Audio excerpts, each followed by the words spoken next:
ராஜஸ்தான் அணி 20 ஓவரில் 7 விக்கெட்டுகளை இழந்து 139 ரன்கள் எடுத்தனர். இதனால் ஹைதராபாத் அணி 36 ரன்கள் வித்தியாசத்தில் வெற்றி பெற்றது. இன்றைய ஐபிஎல் போட்டியில் இரண்டாவது குவாலிபயர் போட்டி நடைபெற்றது. இந்த போட்டியில் ராஜஸ்தான் அணியும் ஹைதராபாத் அணியும் மோதியது. இப்போட்டியில் டாஸ் வென்ற ராஜஸ்தான் அணி முதலில் பந்து வீச தேர்வு செய்தனர்.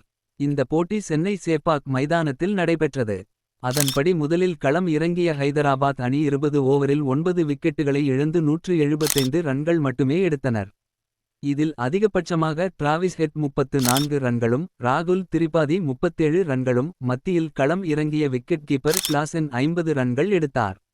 ராஜஸ்தான் அணியில் அதிகபட்சமாக ட்ரெண்ட் போல்ட் ஆவேஷ் கான் தலா 3 விக்கெட்டையும் சந்தீப் சர்மா 2 விக்கெட்டையும் பறித்தனர். 176 ரன்கள் இலக்குடன் ராஜஸ்தான் அணியின் தொடக்க வீரர்களாக ஜெய்ஸ்வால் டாம் கோஹ்லர் இருவரும் களமிறங்கினார். வந்த வேகத்திலேயே வெறும் 10 ரன்கள் எடுத்து டாம் கோஹ்லர் நடையை கட்டினார். இதைத் தொடர்ந்து கேப்டன் சஞ்சு சாம்சன் களமிறங்க மறுபுறம் விளையாடி வந்த மற்றொரு தொடக்க வீரர் ஜெய்ஸ்வால் சிறப்பாக விளையாடி 42 ரன்கள் எடுத்திருந்தபோது அப்துல் சமதிடம் கேட்சை கொடுத்து விக்கெட் இழந்தார். அவர் 21 பந்தில் 4 பவுண்டரி 3 சிக்சர்கள் விளாசினார். அடுத்த ஓவரிலேயே கேப்டன் சஞ்சு சாம்சன் 10 ரன்கள் எடுத்திருந்தபோது ஐடன் மார்க்ராமிடம் கேட்சை கொடுத்து வெளியேறினார். அடுத்து வந்த ரியான் பராக் 6 ரன்னும் ஹெட்மியர் 4 ரன்னும் ரவிச்சந்திரன் அஸ்வின் டக்காவுட் ஆகிய ரசிகர்களுக்கு அதிர்ச்சியை கொடுத்தனர். அடுத்து வந்த ரோமேன் பவல் சிக்சர் அடிக்க முயன்றபோது 6 ரன் எடுத்திருந்தபோது அபிஷேக் சர்மாவிடம் கேட்சை கொடுத்தார்.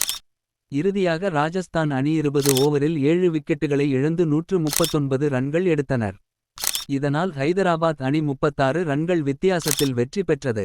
இதற்கிடையில் மத்தியில் இறங்கி நிதானமாக விளையாடி வந்த துருவ் ஜூரல் அரைசதம் அடித்து ஆட்டமிழக்காமல் கடைசிவரை களத்தில் ரன்களுடன் இருந்தார்.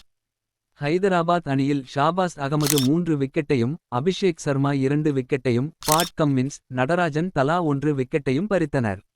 ஐபிஎல் தொடரின் இறுதிப் போட்டி நாளை மறுநாள் சென்னை சேப்பாக் மைதானத்தில் நடைபெற உள்ளது.